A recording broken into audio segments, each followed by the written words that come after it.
Hello my dear students, कैसे हैं आप। आज इस वीडियो में हम बात करेंगे प्रेजेंट इंडेफिनिट के बाद पास्ट इंडेफिनिट टेंस की। देखिए, past indefinite tense it's very simple tense, nothing difficult here. इस टेंस को पहचानना एज वेल एज इस टेंस के लिए वर्ब का प्रयोग, all the things are simple.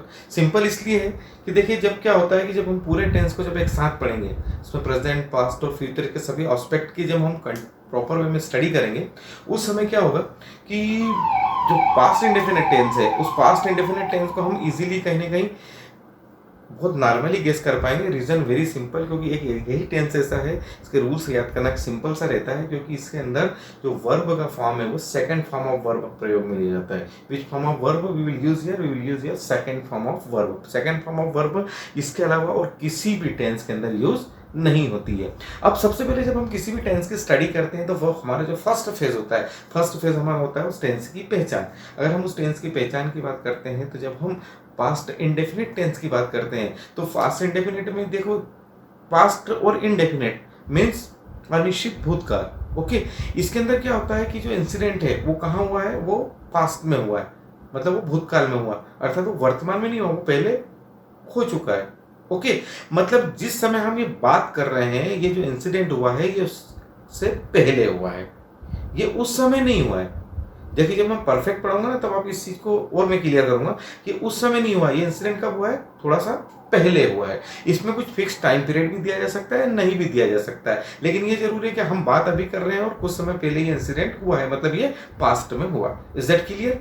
Okay, तो इनके जब हम पहचान करेंगे कि ये वाक्य जो हम पढ़ रहे हैं ये पास्ट इंडेफिनिट के हैं या नहीं है, इसकी हम बहुत इजी गोइंग पहचान कर सकते हैं। क्या होता है पास्ट इंडेफिनिट टेंस के अंदर कि जब भी किसी वाक्य के अंत में आ, ई या फिर ए, आ, ई या ए, समझ रहे हो मेरी बात को? आ, ए एज वेल एज ई, अगर इस तरह की चीजें आती, जैसे आ मीन्स गया, किया, खाया, ओके, ई खाई, गई, अंडरस्टैंड? तो देखिए बच्चों, क्या होता है यहां पर, जब इस पास्ट इंडेफिनिट टेंस की हम बात करते हैं तो उस केस के अंदर इसकी पहचान के लिए हमको आ, ए, ई चाहिए। यदि वाक्य के अंत में आ, ए, ई होता है तो ये क्या कहलाता है? ये पास्ट इंडेफिनिट कहलाता है। अगले इसमें आ, ए, ई से मीनिंग क्या है? जैसे गया, गई, आया, आई, किया, दिया, ये सभी चीजें क्या कहलाती है? पास्ट इंडेफिनिट के टेंस की हमको पहचान कराती है। ये हमें क्या बताती है कि वो इंसिडेंट पहले हो चुका है, भूतकाल में हो चुका है। ओके, लेकिन जो आप वर्तमान में जब हम इसकी बात कर रहे हैं, ओके, ये उस समय नहीं हुआ है, उसकी थोड़े पहले हुआ है। ओके, अब देखिए, अब जब हम बात करते हैं पास्ट इंडेफिनिट की, इसके अंदर हम यूज करते हैं सब्जेक्ट, सब्जेक्ट के बाद हम सेकंड फॉर्म ऑफ वर्ब और एज वेल एज ऑब्जेक्ट। मैंने अभी बताया था आपको, सब्जेक्ट यूज करेंगे, second form of verb use करेंगे, as well as object use करेंगे। और इसके नेगेटिव में कोई टेंशन नहीं। जब हमने प्रेजेंट इंडेफिनिट की बात करी थी तो हम डू और डस दोनों का कॉन्सेप्ट हमको क्लियर करना पड़ा था, उसे याद रखना पड़ा था, लेकिन यहाँ पर ऐसी कोई भी प्रॉब्लम नहीं है। यहाँ पर केवल डिड हम यूज करते हैं, और डिड जब भी हम यूज करेंगे in the case of negative, in the case of interrogative, और in the case of whenever we are going to convert that particular verb means emphatic, अगर हम उस वर्ब को थोड़ा सा स्ट्रांग बना रहे हैं उस समय भी हम काय का प्रयोग करेंगे? डिड का प्रयोग करेंगे। और ये तीन ही केस के अंदर, इंट्रोगेटिव हो, नेगेटिव हो या वर्ब को एम्फेटिक बनाना हो, ये तीन ही केसेस के अंदर क्या होगा? In all these three cases we will use first form of verb। वहां पर कौन सा फॉर्म ऑफ वर्ब यूज होगा? First form. मतलब नेगेटिव तो भी first form of verb, interrogative तो भी, और एम्फेटिक वर्ब को एम्फेटिक बना रहे तो भी। ओके, तो अब देखिए, इसके नेगेटिव में मैंने अभी बताया आपको, डिड नॉट यूज करना, फर्स्ट फॉर्म ऑफ वर्ब हो जाता है। इंट्रोगेटिव के अंदर भी वही कंडीशंस क्रिएट होती है, जब हमको एम्फेसाइज करना होता है, किसी भी चीज के ऊपर स्ट्रेस देना पड़ता है, उस केस के अंदर हम क्या करते हैं? डिड का हम यूज करते हैं। और डिड का जब हम यूज करते हैं तब हम क्या करते हैं कि वर्ब का फर्स्ट फॉर्म हम प्रयोग में लाते हैं। अंडरस्टैंड? ये हो गई थी हमारी नॉर्मल बात इस टेंस के बारे में। हमने नेगेटिव की बात करी, इंट्रोगेटिव की बात करी, हमने वर्ब को एम्फेटिक बनाने की भी बात की, राइट? हमने इस टेंस की पहचान की भी बात कर ली है। रूल्स हमने इसके देखे, सब्जेक्ट है, स्ट्रक्चर देखा, सब्जेक्ट होता है, then after second form of verb होता है, और लास्ट में हमारा ऑब्जेक्ट होता है। अब हम कुछ सेंटेंस इसके वेरीफाई करते हैं, डेफिनेटली क्लियर हो जाएगा, क्योंकि ये टेंस में इतना कहीं कुछ भी नहीं है। फॉर एग्जांपल, एक मैं सिंपल सेंटेंस की बात कर रहा हूँ, सिंपल सेंटेंसेस को स्टार्ट करते हैं। अगर हम सिंपल सेंटेंस की बात करते हैं तो देखिए क्या है कि मैंने एक सिंपल सेंटेंस बोला, मैंने पत्र लिखा। क्या बोला भाई? मैंने मैंने पत्र लिखा। अब मेरा सब्जेक्ट पता है, आई आता है। अब यहाँ पर अभी बताया था कौन सा फॉर्म ऑफ वर्ब यूज करेंगे, सेकंड फॉर्म ऑफ। अब लिखने के लिए क्या होता है, राइट होता है। राइट का सेकंड फॉर्म क्या होता है, रॉट होता है। थर्ड फॉर्म रिटन होता है। यहाँ पे हमको सेकंड फॉर्म यूज करना है, हम क्या यूज करेंगे, रॉट यूज करेंगे। ओके, आई रॉट, और क्या लिखा, पत्र लिखा, I wrote a letter. I wrote a letter, क्या किया हमने, आई रॉट ए लेटर। अब जब हम इसी के नेगेटिव की बात करते हैं तब हम क्या करेंगे, we will use here did not. Okay, और डिड नॉट जैसे यूज करेंगे तो रॉट कहाँ में चेंज हो जाएगा, wrote will change in first form of verb. तो रॉट का first form of verb right. Right, हम क्या बोलेंगे इसका negative, I did not write a letter. I did not write a letter. Okay, interrogative की बात करेंगे तो did will write first of all. Did से हम स्टार्ट करेंगे वाक्य को। ओके, देन बस वही की वही बात है, डिड हम यूज करेंगे, फिर से हम रॉट नहीं लिखेंगे, राइट लिखेंगे। तो did I write a letter, और आखिरी में क्या आएगा, क्वेश्चन मार्क। तो ये सिंपल सा कॉन्सेप्ट है अफर्मेटिव का, उसके बाद है नेगेटिव का, उसके बाद है इंटरोगेटिव का। ओके, तो मैंने कहीं की बात करी, आई रॉट ए लेटर, या हम बोल सकते हैं I did not write a letter. Wrote की जगह क्या हो गया, अब राइट हो गया। या did I wrote a letter as well as question mark. Okay, अब देखिए हम कुछ और सेंटेंस के लिए प्रैक्टिस करते हैं, कुछ और सेंटेंस का डिस्कस करते हैं इस टेंस को एक सही मायनों में समझने के लिए। यदि मैंने बात करती है, एक सेंटेंस में आपको बता रहा हूं, मैंने बात की है पिताजी ने पत्र लिखा। पिताजी ने पत्र लिखा, पिताजी ने पत्र लिखा, इट मींस फादर। कैसे ट्रांसलेट करोगे आप इसको, पिताजी ने पत्र लिखा, father wrote a letter. Father wrote a letter. अब पिताजी ने पत्र नहीं लिखा, in that case father did not, father did not या didn't, father did not, wrote के प्लेस पे क्या हो जाएगा, राइट हो जाएगा। Father did not write a letter. Okay, और इसी का अगर हम इंटरोगेटिव बनाएंगे तो डिड पहले आ जाएगा, did father write a letter question mark. Okay, एक और ये हमारे सिंपल सेंटेंस की प्रैक्टिस की। अब देखिए एक और हम सिंपल सेंटेंस की बात करते हैं, मैं रात को गहरी नींद में सोया। मैं रात में गहरी नींद सोया। मैं रात में गहरी नींद सोया। मैं आए, सोने के लिए क्या आएगा, स्लीप आता है। स्लीप का सेकंड फॉर्म क्या होता है, स्लेप्ट होता है। और देखिए अभी हम इस वाक्य में क्या बोल रहे हैं, हमने इसमें बोला गहरी नींद, गहरी नींद। अब जो गहरी नींद है, गहरी नींद के लिए हम जो वर्ड यूज करेंगे वो यूज करेंगे हम साउंड वर्ड यूज करेंगे। कौन सा वर्ड यूज करेंगे, साउंड वर्ड यूज करेंगे। ओके, मींस मैं रात को गहरी नींद सोया, I slept soundly last night. मैं गत रात को गहरी नींद में सोया, या मैं पिछली रात को गहरी नींद में सोया। तो हम क्या बोलेंगे उस केस में, हम उस केस में इसका ट्रांसलेशन क्या करेंगे, I slept soundly last night. I slept soundly last night. Negative करेंगे, I did not sleep. I did not sleep soundly last night. Interrogative करेंगे, did I sleep soundly last night question mark. Understood, clear this thing. Okay, एक बार हम बात करते हैं, उसने अपना कार्य किया। उसने अपना कार्य किया। ओके, अब उसने अपना कार्य किया, वो ही भी हो सकता है, शी भी हो सकता है, नॉट एन इश्यू। हम बोल सकते हैं ही डिड हिज वर्क, या she did her work.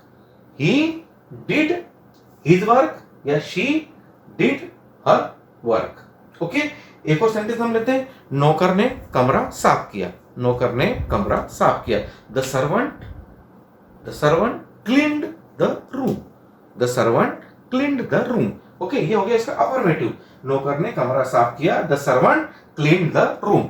Okay, अगर हम इसकी बात करते हैं अफर्मेटिव के बाद नेगेटिव की, the servant did not, cleaned के प्लेस पे now clean, the servant did not clean the room. Interrogative की बात करते हैं, इन दैट केस क्या हो जाएगा, डिड हम सबसे पहले लिखेंगे, डिड द सर्वेंट, क्लीन के प्लेस पे clean, did the servant clean the room question mark. Okay, तो बच्चों ये तो बात होगी हमारे सभी जो सिंपल से सेंटेंस की हम लोग बात करते हैं, हम उसकी बात होगी। अब देखिए हम अब कुछ थोड़ा सा स्पेसिफिक करते हैं, थोड़ा सा स्पेशलाइजेशन के अंदर जाते हैं। हम जाते हैं एम्फेसिस समथिंग, समथिंग हम एम्फेसिस कर रहे हैं तो हम क्या कर रहे हैं, वर्ब को कहेंगे स्ट्रांग बना रहे हैं, एम्फेटिक कर रहे हैं, उस केस के अंदर हम लोग क्या करते हैं, उस केस के अंदर हम डिड का प्रयोग करते हैं। और डिड का जब हम प्रयोग करते हैं तो वहां पर हम first form of verb use करेंगे। देखिए यहाँ पर हम जो डिड का प्रयोग करेंगे वो नेगेटिव और इंटरोगेटिव के लिए नहीं आ रहे, हम वर्ब को एम्फेटिक बनाने के लिए कर रहे हैं। एम्फेटिक का मीनिंग मैंने पहले भी बताया था, वर्ब को हम करेंगे स्ट्रांग कर रहे हैं। स्ट्रांग से मतलब ये होता है कि उस सेंटेंस में किसी भी चीज के लिए हम स्पेसिफिक फोकस दे रहे हैं, उसके ऊपर प्रेशर लगा रहे हैं, राइट। देखिए अभी आपको सेंटेंस समझ में आएगा। जैसे मैंने बात की यहाँ पर, फॉर एग्जाम्पल, उसने प्रतिदिन अपना पाठ याद किया। देखिए मैं क्या बात कर रहा हूं, उसने प्रतिदिन अपना पाठ याद किया। अब ये सिंपल सेंटेंस है, हमने बात की उसने प्रतिदिन अपना पाठ याद किया, तो ही learned his lesson every day. He learned his lesson every day. अगर मैंने इसको ऐसा बोला कि उसने प्रतिदिन अपना पाठ अवश्य याद किया, हमने देखिए अवश्य लगा दिया है, उसने प्रतिदिन अपना पाठ अवश्य याद किया। अब जब हमने ये अवश्य लगा दिया तो यहाँ पे क्या करेंगे हम लोग, अब लर्न यूज नहीं करेंगे, लर्न का second form that we will not use, we will use the first form only, और उसके साथ हम क्या यूज कर लेंगे, डिड यूज कर लेंगे। तो अब हमारे सेंटेंस का ट्रांसलेशन क्या हो जाएगा, अब हमारे सेंटेंस का ट्रांसलेशन क्या हो जाएगा, सिंपल सा ट्रांसलेशन हो जाएगा, केवल और केवल लर्न हमारा लर्न हो जाएगा और डिड का यूज हो जाएगा। He did learn his lesson daily. क्या बोलेंगे हम, He did learn his lesson daily. हमने उसमें स्ट्रेस दिया है, इस वजह से हमने वहां पे did का यूज किया है। और भी कुछ वाक्य हम ले सकते हैं, जैसे वो अंकित को जानती थी, वो अंकित को जानती थी, तो वह अंकित को जानती थी बोल रहे हैं, तो मतलब वह के लिए हम क्या यूज करेंगे, शी यूज करेंगे। वो अंकित को जानती थी, शी, ओके। अब नो का सेकंड फॉर्म यूज करेंगे, know, then knew, she knew, okay. अब वो किसको जानती थी, अंकित को जानती थी, okay. She knew Ankit, she knew Ankit, okay. अब हमने बात करी वो अंकित को अवश्य जानती थी, वो अंकित को अवश्य जानती थी। अब हम यहाँ पर यूज करेंगे डिड, और न्यू हम यूज नहीं करेंगे, हम क्या यूज कर लेंगे, its first form, then what we will use, we will use no.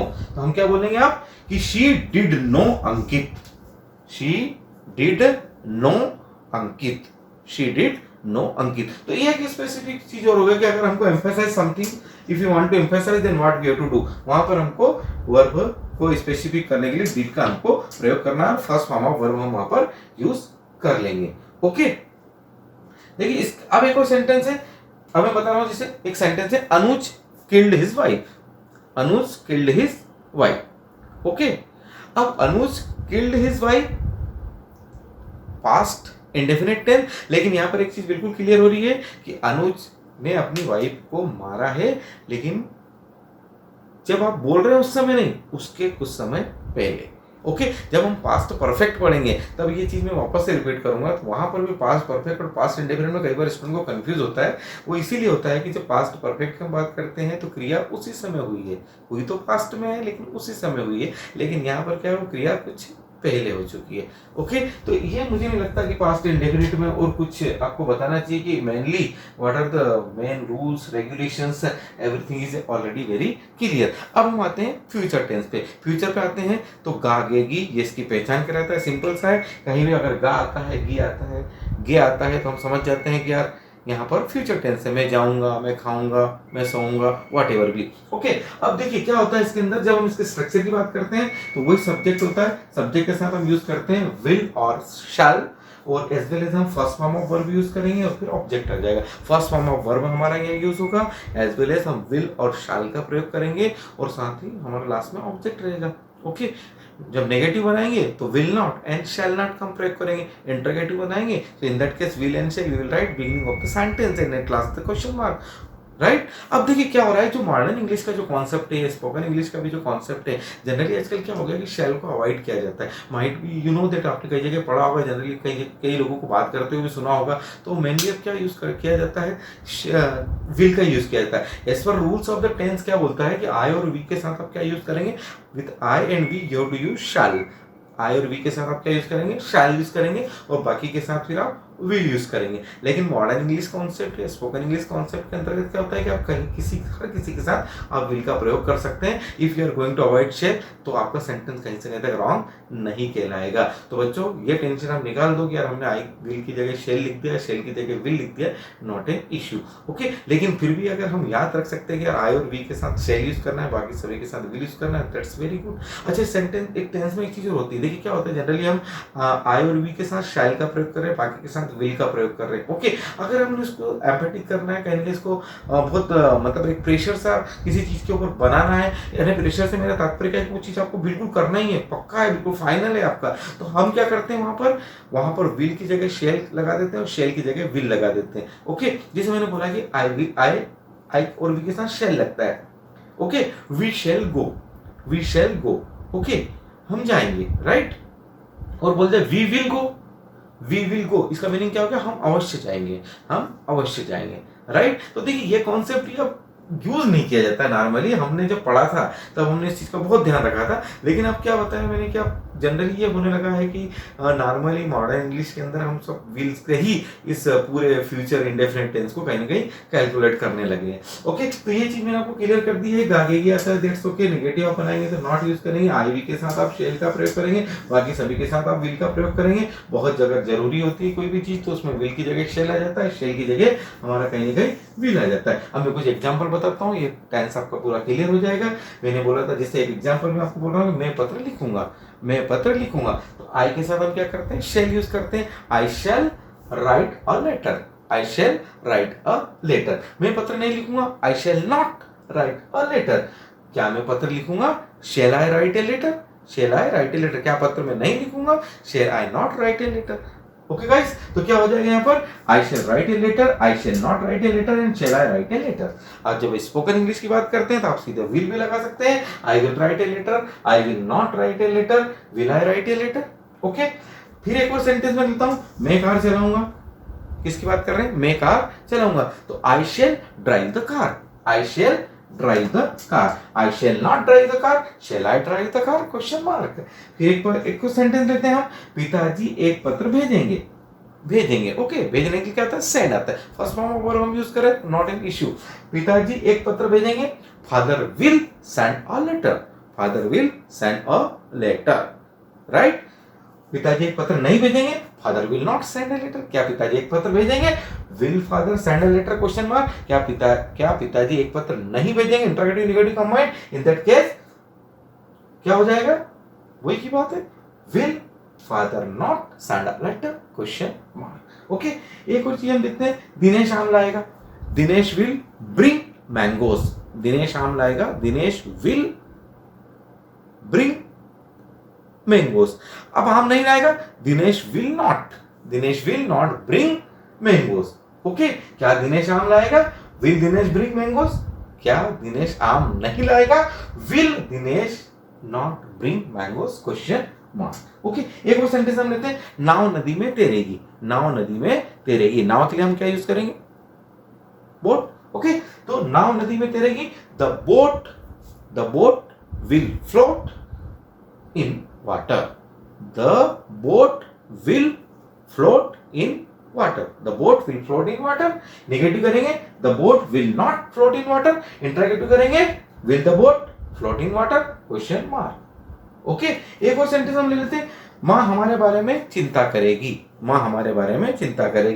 Mother will worry about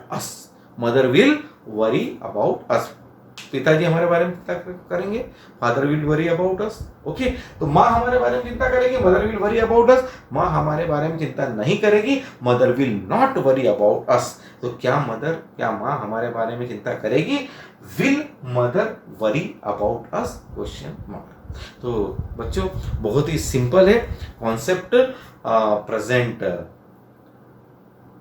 indefinite के कंपैरिजन में पास्ट इंडेफिनिट और फ्यूचर indefinite का। तो hope in this particular video you properly understand the concept of past indefinite as well as future indefinite. Okay, so clear this thing. So in upcoming video we will meet with continuous tense of present, past and future.